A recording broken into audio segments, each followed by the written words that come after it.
we can't talk about change without going back to the contract. We are contractors, and the contract is intrinsic to even what we call ourselves within the construction supply chain. It sets the boundaries for our relationships and drives behaviour. And our final speaker is going to interrogate us this in more detail. How's this changing? Dave Bebb is a partner at a legal firm, Fenwick Elliott's. He specialises in domestic and international construction and engineering projects. He's going to look at how the contractual framework is likely to change as risk management changes. And again, we're structuring, this is live, so 5 questions. And if you want any questions asked, please do pop them in the question box. Good morning, Dave. Morning, Ian. How are you? I'm all right, thank you. That's good. Rather like the Prime Minister's press conferences, I think I rely on Claire to shift our slides for us, don't I, Ian? So I can say next slide, please. Perfect. Right, so Ian has asked me to answer these 5 questions this morning. I thought it was really interesting. There's a real theme to how my talk goes, following on from what James said, a lot of very similar things. And I think the contractual nature of construction has changed. I'm going to give a very honest answer, as you'd expect nothing less from a lawyer, I suppose, to give an honest answer, and also one that's my sort of personal view of doing it. It's not a firm view. It's not backed up by any particular empirical, but it's my experience as being a construction lawyer for the last 20 years or so. Do I think it's changed? The honest answer is probably not. I think it's been a complete game of sort of Tom and Jerry, cat and mouse for the last 20 years I've been in construction. It is a question of what happens on site. I think is very different from what the contracts might say. I was interested to see what James said about collaborative contracts and how these things work. My view of life is that I actually don't see many collaborative contracts making their way off the shelf. I think the reality of it is there's still this culture of patching up the risk and passing it down. I think the public sector tried to make some progress into the collaborative nature of contracts. I did a stint working for Network Rail, and we had a real driver at trying to drive that more collaboration. The honest answer is I think the private sector still lags some way behind. I think it's also correct to say that the contracts don't really reflect what the parties do, which of course is what a contract should do. I think if you ask a typical project team and a client, and there's lots of clients out there with lots of repeat work and they're on framework agreements and the projects all go swimmingly and the project teams work well, if you ask that project team to then read the underlying contract that governs how they are working, the two are poles apart. So whilst we might see more collaboration in terms of project team level and site team level, actually the contracts don't reflect that. It is still very much the bundling down of the risk, and it flows down the chain.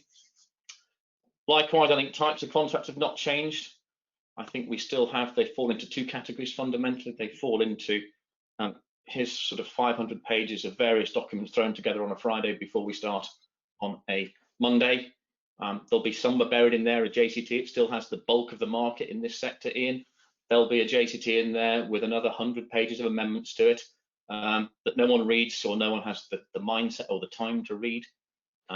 Or there's the other end of the spectrum, which is the small print in size 4 font on the back of the purchase order bit that again no one could read even if they had the time to do so. I think in terms of the process of getting to contract, I was interested to see what James said about, don't leave insurance till the last minute. That is frequently a problem, particularly for fit out. The sorting out the insurance on the fit out market is very much a last minute thing. Constructions or the contract bit is right up there in the list of things left to the last minute. Be interested to see whether you've ever done any research, Ian, or could do some on how many projects start on site with a formal contract in place.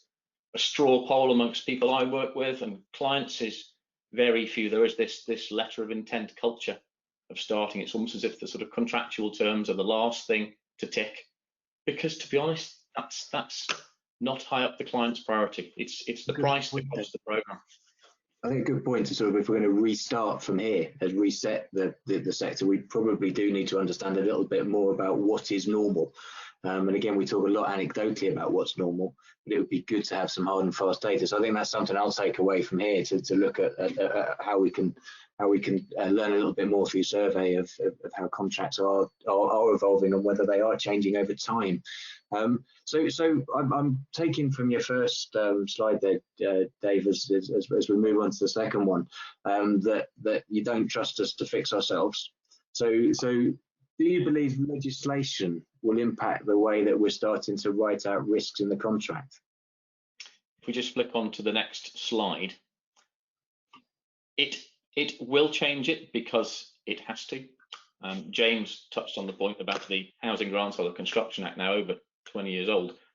That does change it because the Construction Act says it has to change.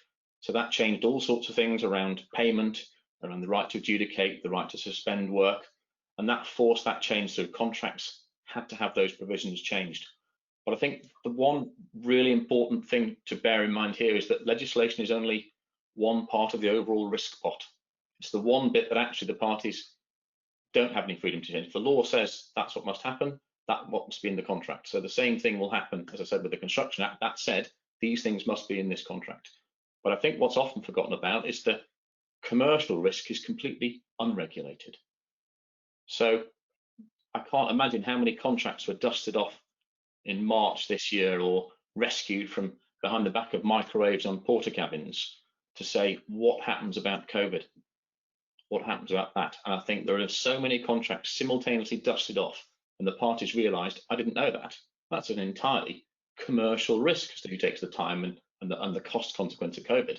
I think that came as a shock to many clients and contractors back in March, but that's an entirely commercial risk. So legislation bit only governs a small element of it. I think it's also important to bear in mind as well that the English law allows the parties a huge amount of freedom to agree what these contracts say. English law more or less says that you are the master of your own misfortune. If that is your signature on the bottom of a document, it matters not whether you signed, whether you understood it when you signed it, whether it's a fair apportionment of the risk. Strictly speaking, a court doesn't really have any regard to that. There are a number of ways you can find your way out of it, but fundamentally, the English law says you are free to agree what you wish. So whilst we might see the legislation driving some change, I think the commercial element of it requires a different process and requires possibly some more drivers from the bottom up rather than the top down, because I think we've seen over the last years we can't rely on it to come from the top down, because I'm not seeing those sort of changes in terms of commercial risk being anything other than fed down the supply chain in. You did ask me to look a little bit at the Building Safety Bill as to whether that specific bit of legislation will drive change to contracts. It will, but just bear in mind at the moment it's at very early stages, Ian, isn't it? You've done quite a bit of research on this, and there's a lot more meat we need on the bone to see how that's going to filter down into building contracts. I think the Building Safety Bill is a fascinating piece of law, and I mean I'm honestly very hopeful. I mean, we've seen today the publication of the parliamentary response to the initial bill. The hope for us, and we had another briefing yesterday from MHCLG on it. That they see it as a driver of cultural change within construction. As James mentioned previously, accountability is much clearer through the Building Safety Bill.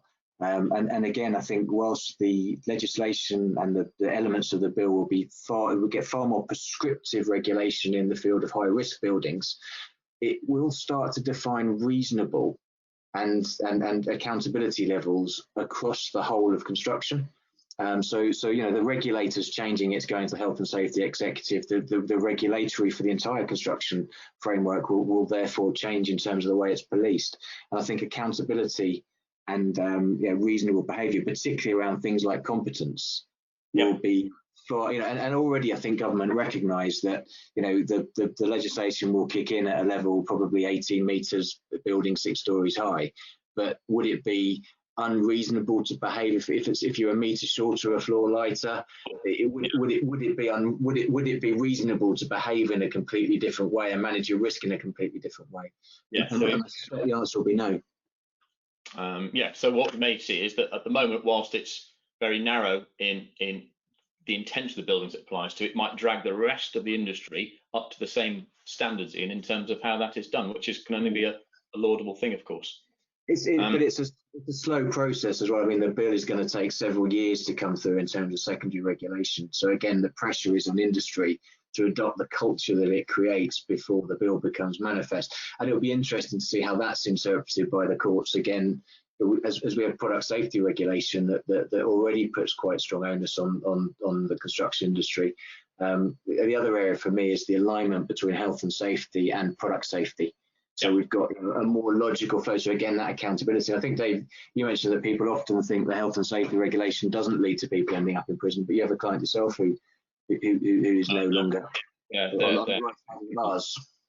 Yeah, there have been people prosecuted. I think the interesting thing as well, in terms of how it will affect construction projects, if you look at why projects go wrong, it's often not the small print of the terms itself. It is effectively I call it the Amazon Prime culture. It's the rush to site. It's the going to site when the design's not finished. It's the whole thing that drives the letter of intent. Everything is program driven. I think there's an interesting sort of gateway system under the Building Safety Act, which requires a much more sort of detailed system before work starts on site. And you may well find that drives much more early contractor involvement to be able to get to that stage. It's not a question of sort of, here's a pile of drawings, contractor, crack on. There needs far more involvement to get to that stage before you start. That will actually drive, I think, or try to eliminate at least a number of other problems that come from the early start on site, Ian. So you actually might find that it drives that better product and that less dispute culture because of what they call this hard stop. Before the job starts on site, these boxes need to be ticked. And that will rein in a little bit, I think, this rush to site culture that is the cause of so many problems. I think, Anne commented earlier in terms of the measurement of value. And again, that our hope is that will drive the type of horizontal and vertical partnership approach that she's talking about with earlier engagement, because once the client understands their risk and their responsibility is laid down quite as clearly as it is, that risk becomes a more valuable currency than just this cost-led culture.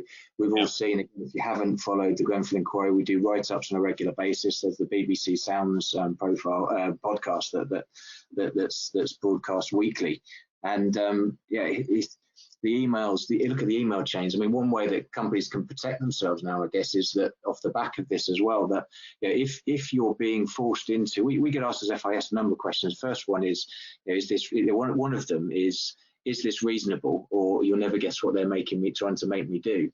Now, if we respond to those in writing, explaining where the risks are, then that's something that somebody who's accountable is going to have to take into account. They can't just go, "Oh, they're being difficult, let's chuck it at the next contractor." They will have that, because that would be disclosure. That would be disclosable information in the court of law. It all comes out in the wash, Ian, if there's a problem. It all comes out in the wash. So looking at the supply chain, so the next slide is: do you see appetite for change or signs of hope? Do I see a sign of hope? Again, I think I'm back to the point that I think Anne touched on earlier, which is that I see there's plenty of clients out there that do plenty of repeat work and are actually at sort of the coalface. Things are changing, but I still don't see that reflected in terms of the contractual terms I see. They're still almost poles apart, Ian, in terms of what those contract terms say versus what the parties are actually operating at site. I do think there's a reluctance as well, isn't there, for those down the chain to challenge the sort of risks that are being passed down from them. There's a reluctance to think, well, if I challenge it, am I going to lose the job? Is it an important factor in me getting the job? I don't think there's a huge driver from the bottom up, because I think there's a constant, maybe it's a cultural thing, that if I challenge that, someone else is going to sign up and snaffle the job from under my nose. So I do have seen signs of hope, not massively yet in terms of how strictly contracts are written, but I do see a little bit more at sort of site level. But of course, it only takes one dispute, doesn't it, for the contract to come out of the drawer, and that's the key thing, Ian, isn't it? The key thing is that it can work brilliantly at a sort of project team level, but unfortunately, if that does for whatever reason not work, that's when the contract comes out of the drawer, and it's that bit of the contract that it's not right and a risk sits with you. Back to my point about how a court will interpret it, they'll say, well, unfortunately, that's what the wording says. So I must admit, looking up the chain now, I'm not hugely optimistic, but as my lovely wife points out to me, you're a lawyer, Dave, so your glass is always half empty rather than half full. So do you think, in terms of where the cavalry might be coming from, obviously we've been through COVID and the contractual issues that's created. We've got Brexit in the new year, and many of us will be facing Brexit with fluctuation clauses written out of contracts or scratched out of contracts, and a lot of the commercial risk being voiced upon the price. Do you see the standard contracts evolving to meet the changing needs of the marketplace? Are you seeing any direction from there? Is that the next slide, is it? I'm just waiting for that too. Yes, I mean, ultimately, they will have to change because they are required to via legislation. So there'll be an element of change for that. We saw it with JCT, didn't they? They take into account the legislation that changes with the Construction Act. They'll have to do the same potentially with the new case law coming through. All I would say there is remember again that standard contracts only deal with the aspect of a contract that's legislation driven is a fraction of it. The rest of it is a commercial risk point. My COVID point is a commercial risk, not a legislative risk.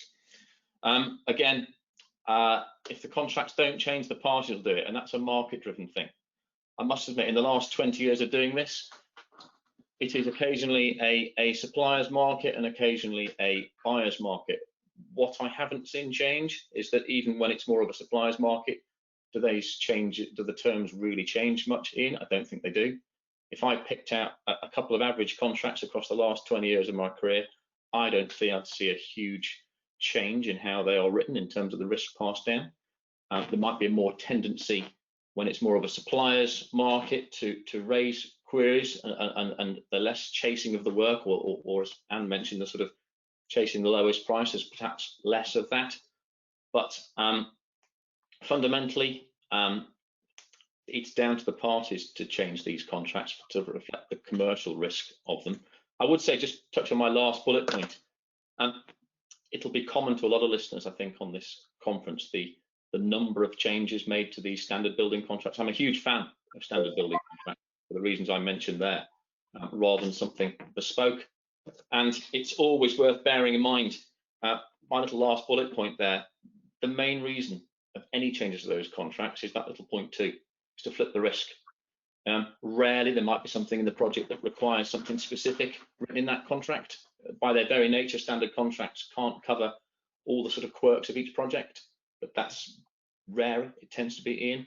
The main reason is to flip risk. So any of those amendments landing on a contractor's desk, it's fairly short to say there's nothing in there that assists them in any way, commercially or legally. But I think, yeah, the standard contracts will change just for legislation purposes, but I think it's going to take a much bigger driver to change all the commercial terms, Ian. And so then, James, in terms of looking forward, in terms of what type of companies do you see are going to be successful in the construction sector moving forward? Right. Let me look at it from the reasons why projects go wrong. Projects go wrong not necessarily for what the terms say. They go wrong for some really simple reasons sometimes, and it's back to my point about the Amazon Prime culture. It's the rush to site. It's the lack of design. It is contracts not understood and not operated. Okay. Rarely. In terms of context, we've got a question come in related to clients still driving project completion with pre-COVID dates and trying to enforce excessive penalty clauses for failing to do so. I mean, where do contractors stand on that at the moment? Which is entirely a matter of contract. Are they?